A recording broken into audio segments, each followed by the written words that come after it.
चलिए आज Muslim shower को रिपेयर करने का तरीका सीखते हैं। ये मुस्लिम शावर मेरा 2 दिन से लीक हो रहा है। ये देख सकते हैं पानी नीचे गिर रहा है। इसकी 2 वजूहात हो सकती हैं, या तो इसका पाइप ख़राब हो गया होगा या फिर वो उसके अंदर जो वॉशर होती है वहाँ से वो लीक हो गया, मतलब वॉशर उसकी ख़राब हो गई। तो सबसे पहले हमें ये मुस्लिम शावर को खोलना पड़ेगा। पहले तो हमने डायग्नोज ये करना है कि पानी लीक कहाँ से हो रहा है। तो पानी हमारा इस जोड़ से लीक हो रहा है, ना कि पाइप से। देख सकते हैं पानी किस तरह टपक रहा है, इसका मतलब यहाँ से कुछ खराबी हो गई है। चलिए रिपेयर करते हैं इसको। पहले पानी को हम पीछे से बंद कर लेंगे और इस वाली चूड़ी को हम घुमाकर खोलेंगे। इसको मजबूती से पकड़ लीजिए, इस एरिया को मजबूती से पकड़ लीजिए और हम शावर को उल्टे हाथ घुमाएंगे। लीजिए जनाब, ये हमारा शावर खुल गया। एक तो रीज़न हो सकती है इसकी जो वॉशर है ये टूट गई हो, ख़राब हो गई हो, तो इसकी वजह से भी पानी की लीकेज हो सकती है। लेकिन ये वॉशर बिल्कुल ही सही है, इसलिए इसका फॉल्ट ये नहीं है। इसका फॉल्ट अभी मुझे नज़र आ गया है, वो है ये वाला प्लास्टिक ब्रेक होना,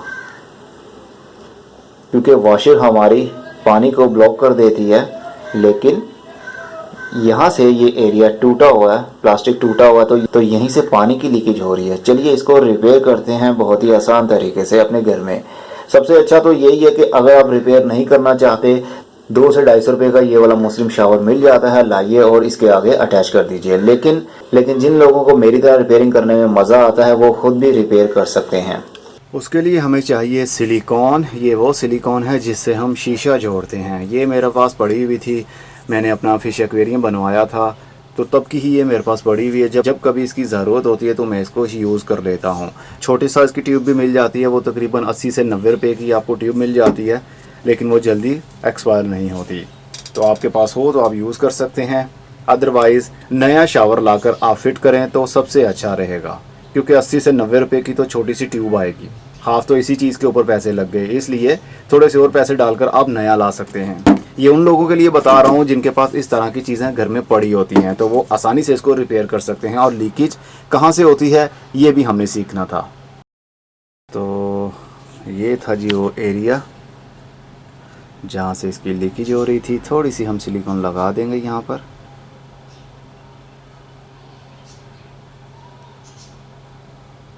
ये जम जाती है पड़ी पड़ी, जो इसका मुंह होता है वहाँ से मैंने इसको खींचा और ये आगे जमी हुई थी, तो पीछे से नए वाली सिलिकॉन आ गई। तो हमें थोड़ी सी ही चाहिए, ज़्यादा नहीं हमने लगानी।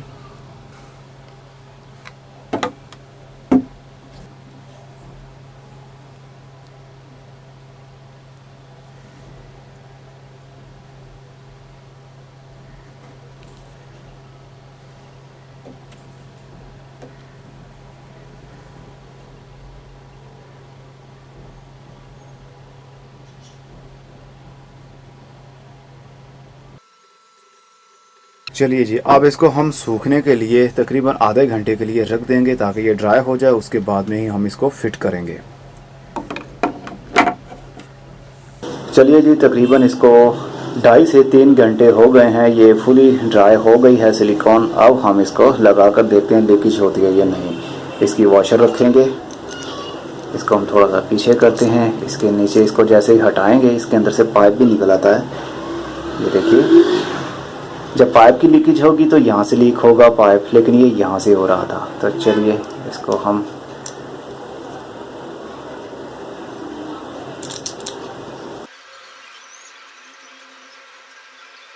जी अब पानी को खोलते हैं।